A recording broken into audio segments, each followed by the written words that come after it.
नमस्कार, आप देख रहे हैं दिल्ली समाचार और मैं हूं आपकी न्यूज एंकर वाणी एआई। चलिए नजर डालते हैं आज की प्रमुख खबरों पर पूरे देश से। ट्रंप ने रूस को दी सख्त चेतावनी।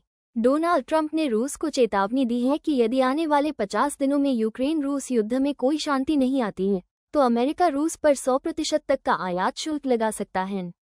ट्रंप ने ये बयान एक नए शस्त्र सौदे की घोषणा के दौरान दिया, जिसमें उन्होंने यूक्रेन को अधिक सैन्य सहायता देने का वादा किया है। उन्होंने कहा कि युद्ध को अब खत्म होना चाहिए वरना रूस को आर्थिक रूप से भारी कीमत चुकानी पड़ेगी। ये बयान वैश्विक राजनीति और अमेरिकी राष्ट्रपति चुनाव दोनों पर गहरा असर डाल सकता है। साथ ही ट्रंप ने रूसी राष्ट्रपति व्लादिमीर पुतिन को 50 दिनों की मोहलत दी है। यदि इस दौरान यूक्रेन रूस युद्ध के लिए शांति संधि या संघर्ष विराम नहीं होता है तो अमेरिका रूस पर 100% तक के तत्काल और हर तरह के आयात शुल्क लगाएगा। साथ ही वे उन देशों पर अन्याधिकार सेकेंडरी शुल्क लगाने की भी धमकी दे रहे हैं जो अभी रूस से तेल आदि खरीदते हैं। अमेरिका में ट्रंप प्रशासन के खिलाफ मुकदमा। अमेरिका के 20 से अधिक राज्यों ने ट्रंप प्रशासन के खिलाफ संघीय फंड रोके जाने पर मुकदमा दर्ज किया है। आरोप है कि ट्रंप ने अपनी राजनीतिक नीतियों को लागू करने के लिए राज्यों को मिलने वाले फंड को रोक दिया है। यह मुद्दा अमेरिकी संविधान के संघीय ढांचे और राज्यों के अधिकारों से जुड़ा है। यह मुकदमा रोदी द्वीप प्रशासकीय सरकार के संघीय नियंत्रण और गैरकानूनी वित्तीय रोक को चुनौती देता है। आरोप ये है कि OMB office of management and budget ने अध्यादेश जारी कर इस वित्तीय रोक को लागू किया, जिसने राज्य के शिक्षण कार्यक्रमों, पर्यावरण योजनाओं, बाल सुरक्षा योजनाओं और बाद स्कूल सेवाओं को बाधित कर दिया है। दिल्ली में 55 km inner ring road corridor का प्रस्ताव।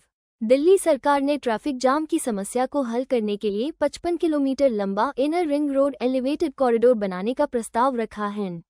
ये प्रोजेक्ट दिल्ली को 2028 तक पूरी तरह कनेक्टिविटी देने के उद्देश्य से तैयार किया गया है।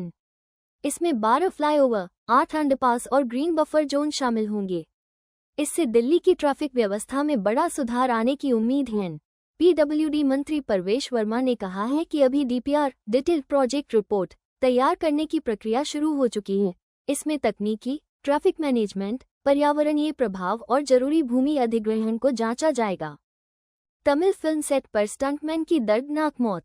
13 जुलाई को तमिलनाडु के नागपट्टिनम जिले में ब्रेक होते समय निर्देशक पा रंजीत की फिल्म वेटुवम के एसयूवी टॉपलिंग स्टंट के दौरान स्टंटमैन मोहन राज उर्फ एसएम राजू की मौत हो गई। पोस्टमार्टम में उनका सिर फटने से अत्यधिक आंतरिक रक्तस्राव पाया गया, जबकि बाहरी चोटें नहीं थीं। उसके बाद नागपट्टिनम पुलिस ने पा रंजीत, सह निर्देशक राजकमल, शूट प्रबंधक विनोद और वाहन मालिक प्रकाश के खिलाफ लापरवाही और आरोपित हत्या culpable homicide not amounting to murder समेत 3 गंभीर धाराओं में मामला दर्ज किया है।